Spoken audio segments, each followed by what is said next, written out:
Fernando Alonso is returning to the Formula 1 grid this year after 2 years away from the sport.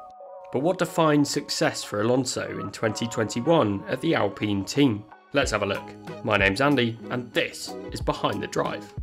To define what success looks like for Fernando Alonso, we first must work out what the benchmark is, where he's come from and what he expects from the team. Fernando Alonso is typically seen as one of the best drivers in the 21st century. He won back-to-back World Championships in 2005 and 2006, and at the time was tipped to be the driver that had the best potential to match or even beat Schumacher's record of 7 World Championships. At just 25, he was the youngest double world champion that the sport had ever seen, so everything was looking up for Alonso in the Formula 1 world. But following his championships, Alonso's hunt for further championship glory took him to a number of different top Formula 1 teams, in some cases twice. But throughout Alonso's career, he was never far from controversy.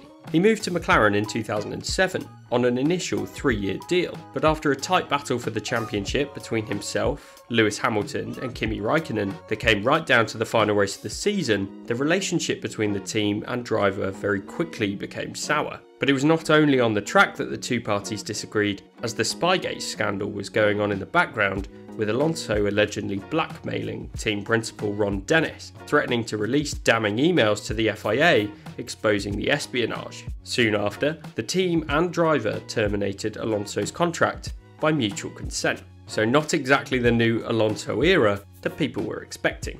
The Spaniard rejoined Renault for 2008, and the driver seemed to bring the controversy with him. After a slow start to the season, the Renault team developed the car well, which allowed Alonso to take 2 victories at Singapore and Japan. But the Singapore victory came after his teammate Nelson Piquet Jr. was instructed by the team to crash on purpose, bringing out the safety car and securing Alonso the win in yet another controversy that came to be known as Crashgate. In 2009, Alonso continued with the Renault team despite offers from Red Bull and Honda, but struggled through the season as the team fell back in the development race as other teams developed their double diffusers with the 2009 regulations.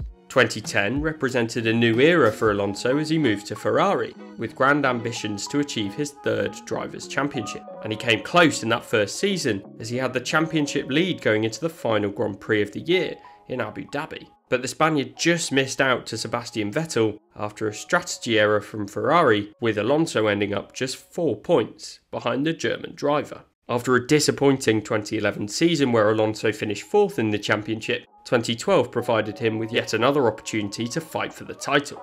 At the midpoint of the 2012 season, Alonso found himself 40 points ahead of his main competition, Sebastian Vettel. But the second half of the year left Alonso falling back, as a mix of errors from Alonso and improvements in the Red Bull car for Vettel meant Alonso ended up missing out on his elusive 3rd World Championship by just 3 points. So once again, Alonso was close, but didn't quite have enough to secure his 3rd championship victory. In 2013, Alonso once again found himself second in the championship, as Vettel cruised to his 4th World Championship in a dominant car.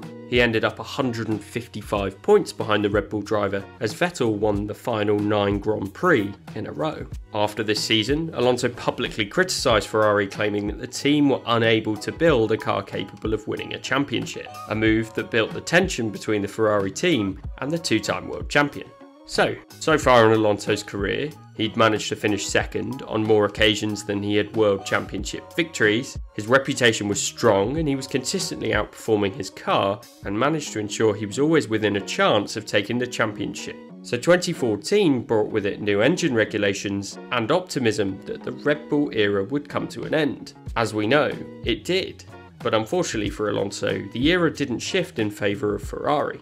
The 2014 year instead was a disappointing one for Alonso and Ferrari, and became the final nail in the coffin for his time at the Italian team. After struggling with new power units, Alonso finished 6th and with just 161 points. So after a disappointing start to the turbo hybrid era for Alonso, he made the move back to McLaren, but he joined just as the team had switched to the untested Honda engine for 2015. And the team fell back to 9th in the championship with an uncompetitive car.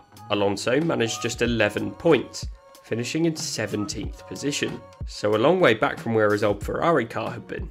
2016, 17 and 18 were not much better for Alonso and McLaren, as the Spaniard seemed to become less interested in Formula 1, opting to go to the Indy 500 instead of Monaco in 2017 in his hunt for the infamous Triple Crown. One thing that must be said of his time though was that Alonso did manage some mighty performances in that McLaren car, and did often score points ahead of cars that were definitely better than his. But at the same time, his time at McLaren came with many publicly negative comments from the Spaniard, including the infamous GP2 engine comparisons. So his patience was once again wearing thin.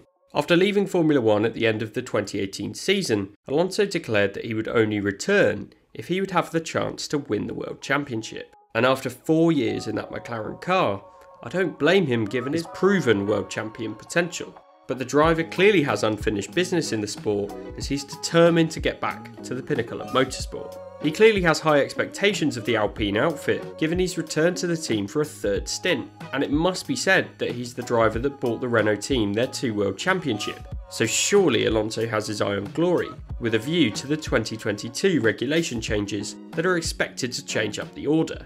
Alonso's 2021 return is likely in place to give him the chance to compete nearer the front of the grid once again, and then have his fingers crossed that Alpine can get the regulations right for 2022. So what does success look like in 2021? Before I jump into what success looks like for Alonso in 2021, if you are enjoying this video, please leave it a like and consider subscribing to the channel. I've got loads more F1 related content to come in advance of the 2021 season and beyond. Thanks. I've made the assumption that Alonso has made the move to take advantage of the 2022 regulations, so 2021 needs to be a building block for Alonso and an opportunity to get his eye back in, whilst supporting the Alpine team to develop in ways that will benefit the team in the long run. Renault, in 2020, achieved 3 podium finishes between their 2 drivers, taking advantage of the fact that Ferrari had fallen back compared to the midfield teams. But the team still only finished 5th in the championship. There were some strategic errors, and clearly the development of the team was not enough to keep Daniel Ricciardo for 2021. For me, as I outlined in my video on the subject, Renault have a number of issues to address. The key area is the power unit, given the power unit regulations are most likely going to remain stable for the next few years. 2021 provides an opportunity for the team to focus their development efforts on that element. The engine has been a race-winning one in the hands of Red Bull in the past, but the Renault outfit are becoming the only team to be using those engines for next year. And although this will create challenges with regard to the amount of data that they can collect, it does mean that they can focus their efforts on producing the best engines for their own 2 cars. This may be me clutching at straws here, but who knows, it could allow Renault to improve their power unit through this year. The next issue with the team was the fact that Esteban Ocon struggled in his first year with the team. The driver lineup at Renault has been anything but stable in recent years, and I expect the Alpine team will expect more of Ocon in 2021, or his place will be under threat. Now, why is this important for Alonso? Well, as Red Bull have demonstrated so well over the last couple of years, if Alonso wants to compete for the championship himself, he needs a solid second driver that can support him if the championship battle is close. He had this in Felipe Massa back at Ferrari, as he was the clear favoured number 1 driver. So, in an ideal environment, he would have a strong number 2 to support his title fight. And then finally, a challenge that Renault faced in 2020 was the time it took the team to understand their 2020 car. They had a slow start, with all 3 of the team's podiums coming in the second half of the year at the Eiffel, Emiliano-Romagna and Sakir Grand Prix. Had the team got off to a quicker start, as their main competitors in Racing Point and McLaren did, then their season could have ended up looking better than it ended up being. For Alonso, this is really important for him to utilise his vast experience in Formula 1 and ensure he's feeding back any relevant information to tailor the car to suit his wants and needs, and also ensure it's able to develop faster than their rivals. In recent years, the Renault team have invested heavily to ensure they have some of the best personnel in the paddock, so ensuring their 2021 season gets off to a quicker start with the team understanding their car well is paramount for setting up a good year, and is then good practice for 2022 and beyond.